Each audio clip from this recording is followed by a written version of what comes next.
Companies AI में billion dollar investments कर रही हैं और उन्हें चाहिए एक्सपर्ट्स, सिर्फ थ्योरी सीखने वाले नहीं बल्कि वो जो रियल वर्ल्ड प्रॉब्लम सॉल्व कर सकें।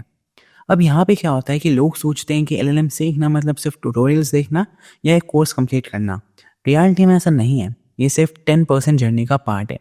असली ट्रांसफॉर्मेशन तब होता है जब आप खुद से बिल्ड करना शुरू करते हो, एक्सपेरिमेंट करते हो और चैलेंजेस सॉल्व करते हो और एक proper step by step process में काम करते हो।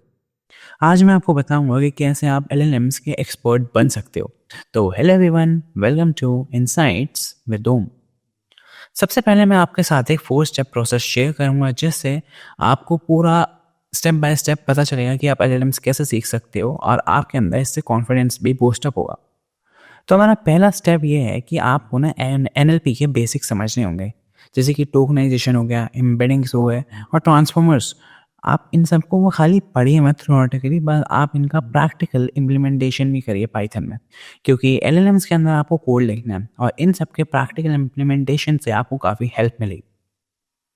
स्टेप 2 आता है हमारा ओपन सोर्स मॉडल्स के साथ हैंड्स ऑन एक्सपीरियंस करना, यानी कि जैसा आपका चार्ट जीपीटी हो गया, लामा हो गया, फाल्कन हो गया, इन जैसे मॉडल्स के साथ आप काम करिए।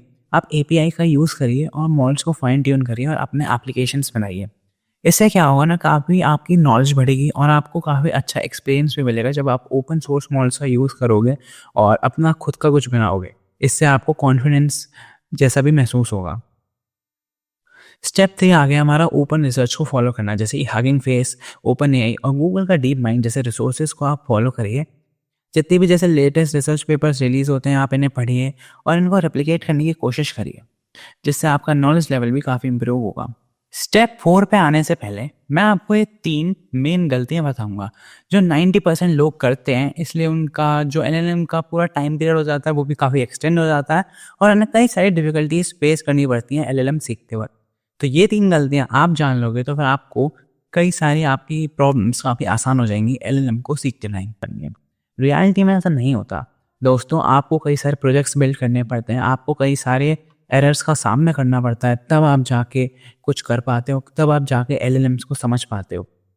गलती नंबर 2 ये है कि सिर्फ थ्योरी सीखना ही काफ़ी ज़रूरी नहीं होता। लोगों को लगता है कि हमने सारी थ्योरी पढ़ ली और अब हम एलएलएम के एक एक्सपर्ट बन गए और जब इम्प्लीमेंट करने की बारी आती है तो तब एरर्स आ जाते हैं। ऐसा नहीं है। ये आपको यहाँ पे क्या है ना, यहाँ पे आपको कोडिंग करनी पड़ेगी, आपको काफ़ी अपने अंदर प्रैक्टिस का टाइम देना पड़ेगा, आपको थोड़ा हार्ड वर्क करना पड़ेगा एलएलएम्स के अंदर, तब जाके आपको रिजल्ट्स देखने को मिलेंगे। यानी कि आपको कुल मिला के मेरा कहने का मतलब ये है कि खाली थ्योरी सीखना से आप एलएलएम मास्टर नहीं कर पाओगे, आपको थ्योरी प्लस कोडिंग पार्ट दोनों में ही मास्टरी करनी होगी, तब जाके आप कह सकते हो कि अब एलएलएम हम अच्छे से समझ चुके हैं।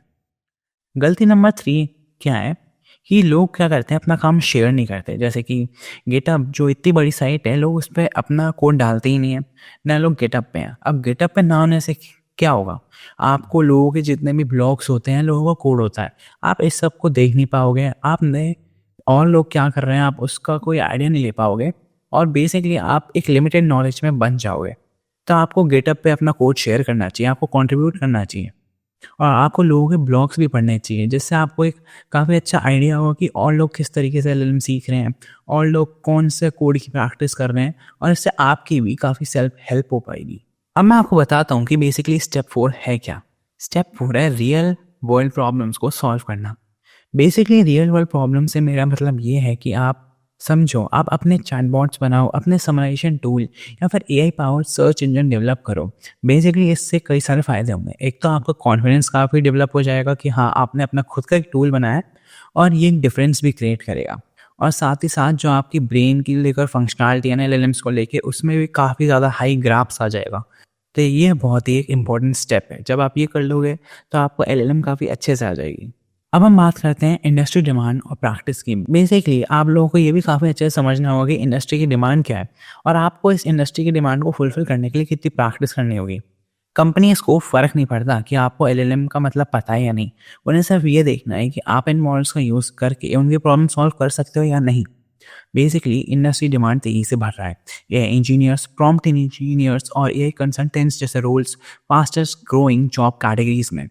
पर एक चैलेंज है, नॉलेज से ज़्यादा प्रूफ ऑफ वर्क चाहिए होता है। यानी कि जो आप जब जॉब मांगने जाओगे तो लोग ये नहीं देखेंगे कि आपके पास नॉलेज कितनी है, वो ये देखेंगे कि क्या जो नॉलेज है आप उससे कुछ कर भी पा रहे हो, उस नॉलेज से आप किसी क्वेश्चन का एक सॉल्यूशन फाइंड आउट कर पा रहे हो। यानी कि आपको एक प्रूफ ऑफ वर्क देना ज़रूरी होगा।